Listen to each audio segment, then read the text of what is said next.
Did it, did, Going on did. here?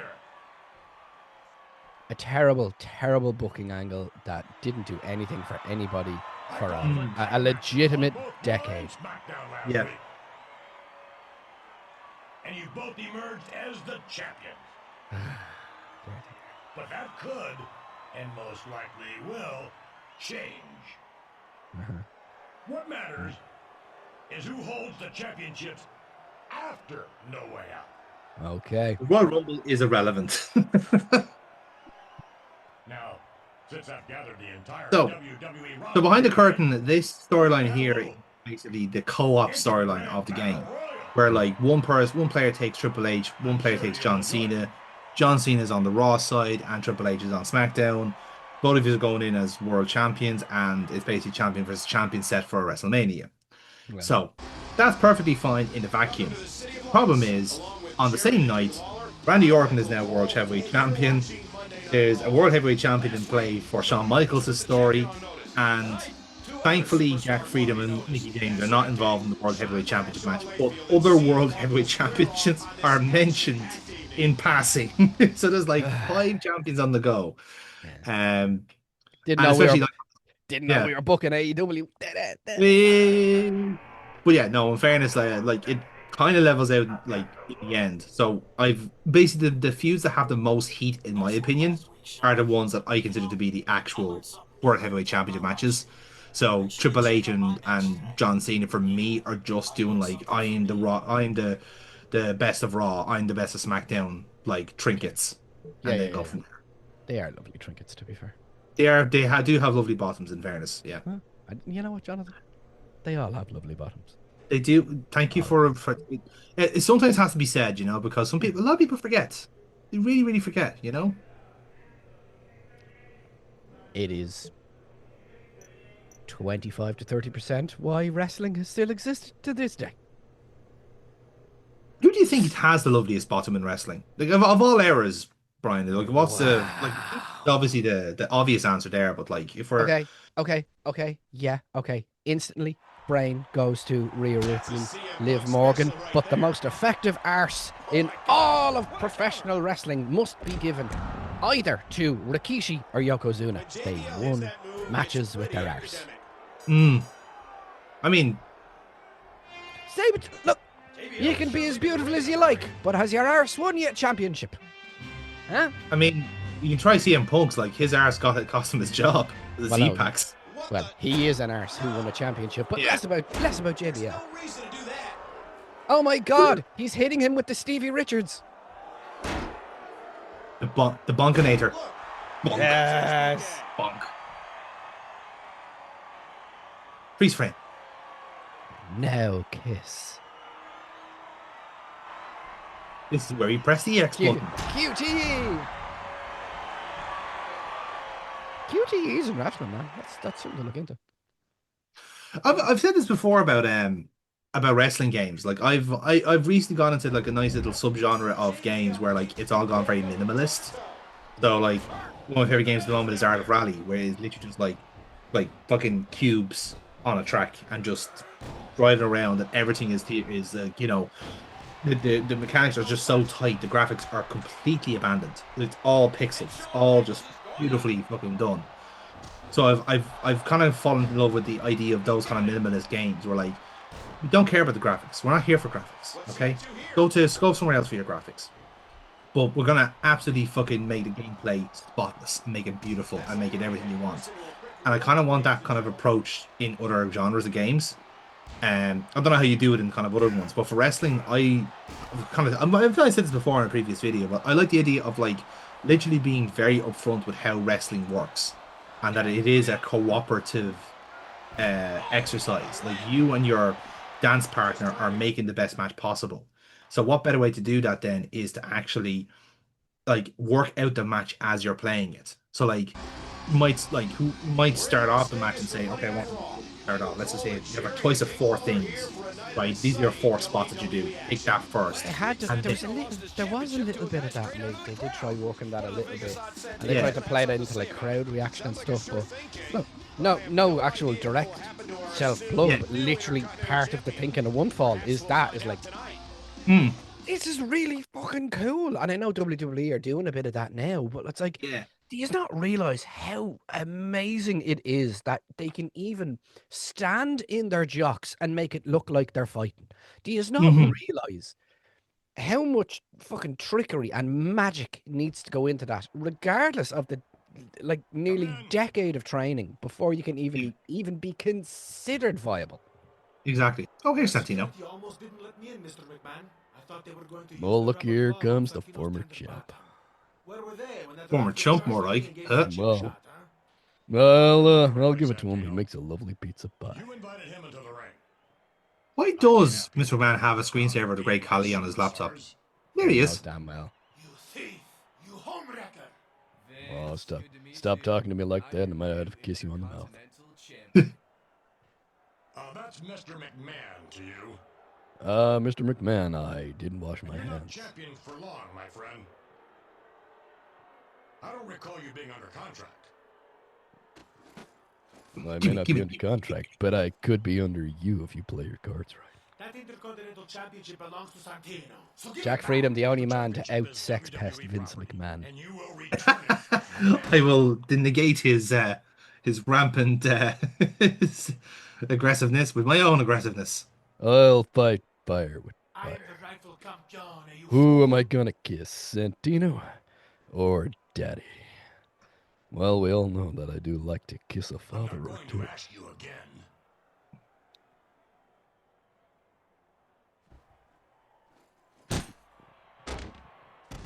Now, taste cold championship. And that's the end of that chapter.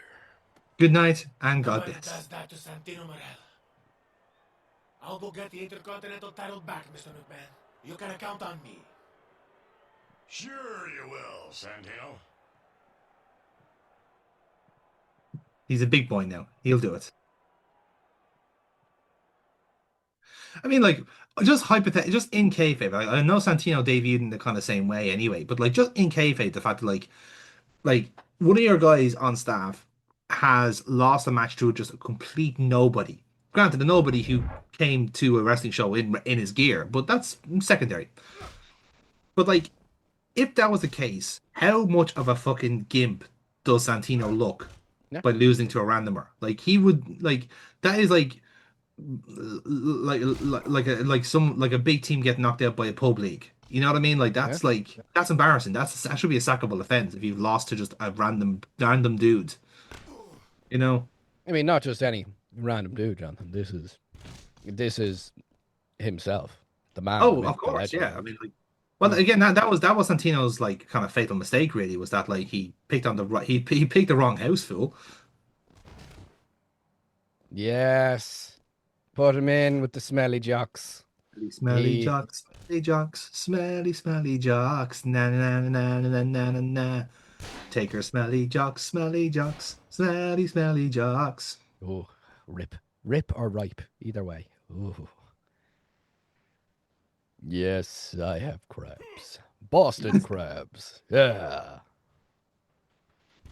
Which is hilarious because I haven't billed from Florida. I mean, if I don't know what is it. Actually, do you know what, Brian? Let's answer a headcanon question every Jack Freedom match we have. Where is Correct. Jack Freedom actually from? Like he was supposed. The fact that he's from Florida is supposed to make him even more endearing. And the fact that he isn't an actual degenerate. We had, we had said, and it's Dave's improv that had his father and his daddy be kind of the old territories. So like to me, it's like fucking Tennessee, kind of, Hey. in and around there, like. Maybe like Louisiana or something. He seems like Yeah. a bio boy to me. Like, yeah. I mean, if I'll happily make any direct comparison between Jack Freedom and Remy LeBeau. So yeah, no problem. Fair enough. Yes, the gambit of graps. Thank you very much. New billing. Yeah. Absolute viciousness on display here by Jack Freedom, dropping a DDT on hard concrete and then being very kind to offer him the crutch he will now have to use to walk with for the rest of his life. Jack's a sweet. It's very. An He absolute gives sweet. with one hand and takes away with the other. Yeah. Just so you know, Jack Freedom's fists are thunder and lightning. Just so you know, so he gives a little bit of thunder and a little bit of lightning. Well, So, funny enough, actually, with the wristbands, I was going with Stars and Stripes. So, you know. oh yeah, but look, Jack, much like myself, has his own personal headcanon. So He comes with lore. yeah, Jack's kind of Jack's not bipartisan. He's just kind of doing his own thing. He's the Yeah. perennial third candidate. He's the libertarian. Yeah, he's just kind of doing his own thing. You'd never vote for him, but you wish him well, and you look back in 10 years' time and gone, we probably should have gone for him. We probably should have gone for him. He's always like the liberal Democrats. Is that the idea? Is like, oh, he was the yellow one. Oh, Nah, I feel sorry for him now. Over Santino Morella. Excuse me, I'm not a newcomer. I come all the But time. I don't think Mr. McMahon is Shut very up. impressed by his actions tonight. My tattoo means coming. It's not. I wanted a bullseye, but corporate wouldn't let it. You can take from that what you will, and I will take what you're giving me. And now we're on a plane. How did I get here? It's what to say. It's like the light of luxury you have now after kicking the shit out of a poor Italian man. The only man to be able to walk through airport security just being a bumbling, lovable oaf. Yes. Sir, can you stop there? No, good, but I'm way too handsome. It's like, you know what? He's right. Go on through, big man. You go right ahead. He's got a point. I've been watching a lot of Phineas and Ferb recently, and the reoccurring joke of, are you a little bit young to be building a roller coaster? Yes. Yes, I am. Well, continue on. Like, are you a little bit stupid to be here? Yes. Yes, I am. Correct answer, sir. Now, where's catering? I got to get myself some jambalaya. It's like, Jack, yeah, you're in an airport. Well, someone's gonna be in the sandwich somewhere. Off I go. So, Jack, you're in an airplane. Oh, well, that'll explain the life vest I've been given. It doesn't taste very good. Give me another. So, can I have another life vest, sir? I've already eaten mine. I'd like to try one of these oxygen masks I've heard so much about. Yeah, can I get this to go? Punches through it, pulls it out, going, ah, lovely. I've always enjoyed skiing.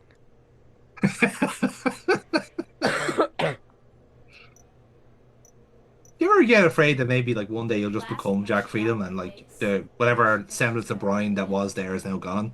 The only difference is the voice. Yeah. Dude, he says things that I think they're not intrusive. They're just real. It's all of my.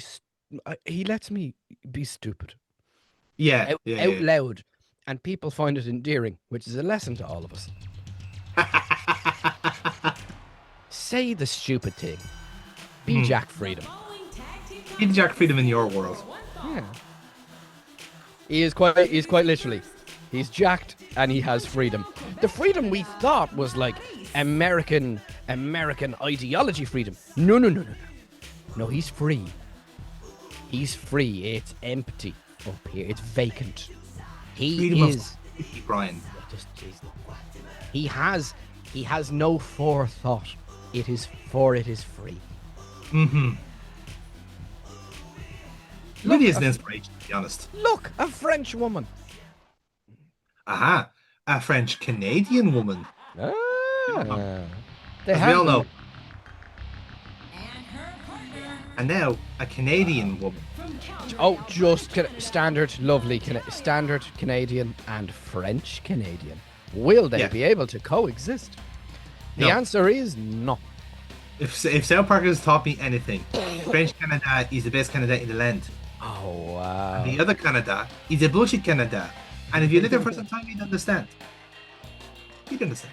Hey there, buddy.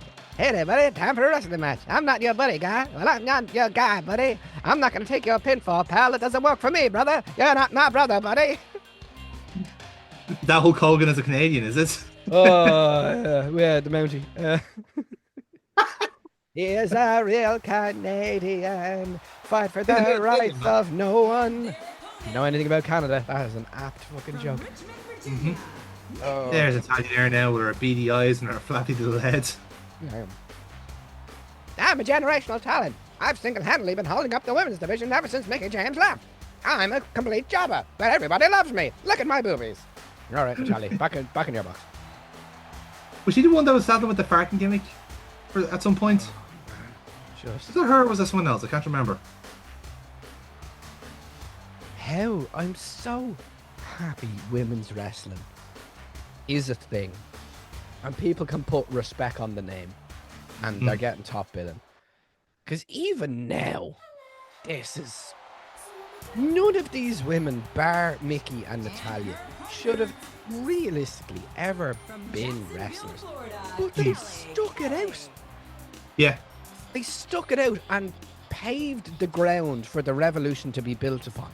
That is now being televised. Like I said, I like the, like, in a way, like, it's always a question of optics as well. Like, I'm sure, like, SmackDown versus Raw thought they were being very altruistic by having a women's Road to WrestleMania in this.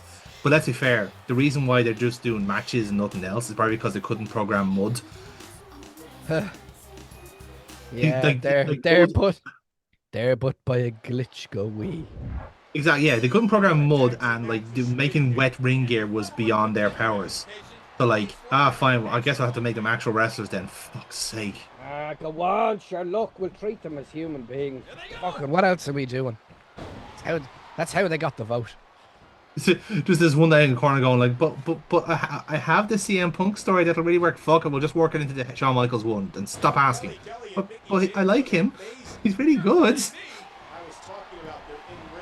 Oh my God, if like half of the roster was unbelievably fucking talented, and then the other half were the continued momentum of another way of thinking. Yeah. Scantily clad bikini models. Oh no, what a terrible thing to look at. It's okay. I appreciate all forms of beef. The lads are fairly scantily clad as well, but they're not objectified in their gimmick. They're just objectified in our hearts.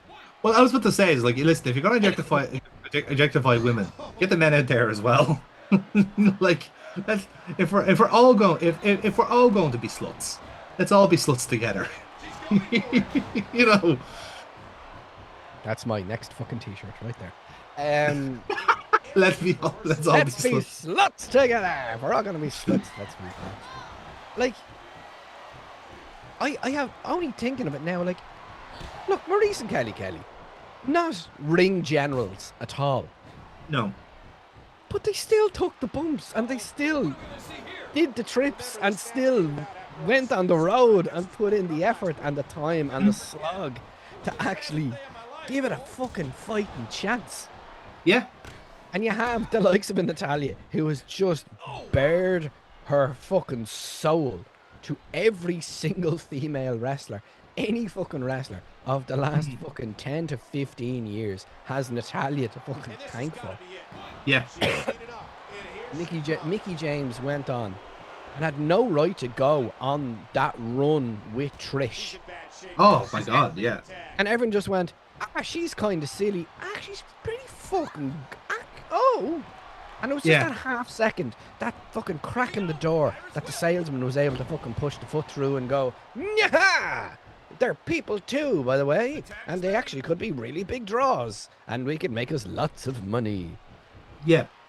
That's what always kind of annoyed me in a sense, was just like there's always been false dawns in a certain respect. I know Attitude Era wasn't a good example of that, but like we need to forget, like, even as far as the 80s, like Cyndi Lauper got, like, you know, Wendy Richter a pretty big fucking piece of the WrestleMania pie, you know, but because like there was like some like absurd, like, you know, wrestling logic to that extent, where like, oh, we actually didn't draw any money. It's like Did she? She got fucking Cyndi Lauper to come to your shitty ass fucking WrestleMania. So yeah, she did something right. You know, but if it's just based off that alone, like it's like yeah, there obviously is a proof of concept there. You know, but there's always false dawns between like once you had Trish and Lita, like just needed like 2 or 3 more girls just at that point to make it a compelling division. But again, the audience was so different at the time. It was so hyper masculine. It was so fucking so much teenage fucking like hormones around that like it didn't matter if they were putting on wrestling clinics a la fucking like Wrestle Kingdom. They'd still be going get your tits out. You know what I mean? Like, it's like there was a certain degree where the audience needed to change first, and then we could get the serious wrestlers. Like if I could put Trish, Lita, Molly Holly, Mickey James, and you know 1 or 2 others. Take fucking Jacqueline Ivory. I mean, we've had the same conversation before. Like Lunger Blaze, yeah, whatever. They were always there, and just by the right that particular generation was ready to take advantage of the fact that people were like, give the divas a chance. Yes. And even then, they didn't fully take advantage of it in the way that they really wanted to. It set it back a little bit, and then the four horsewomen kind of really kick-started it again. And now you have like absolute draws, absolute money makers, multimedia personalities on every show, multiple personalities on every show, because it's ready and it's time, and generations have been built, and you can see that even in any current scene. You look around and you'd feel a bit weird if there wasn't women's matches. You'd be like, what's going on here? Why isn't there? Like literally, I said that about I said about our local scene. Like OTT had 3 shows on the 1 weekend and not a single women's match there, and it's noticeable by its absence now. Yeah. Noticeable, and like that to me like kind of was like I think that's like a massive misjudgment to not have anything there, because again when you don't have something on there now, it's very obvious, because like look at your audience, look at your percentage, look at how many people are going to your show and say I need to cater to them, not just do my own thing. You know what I mean? Like if that means you have to pay a little bit extra for who you think is not as much of a talent, sorry about you, but like read the room, look at what the people want. You know what I mean? Like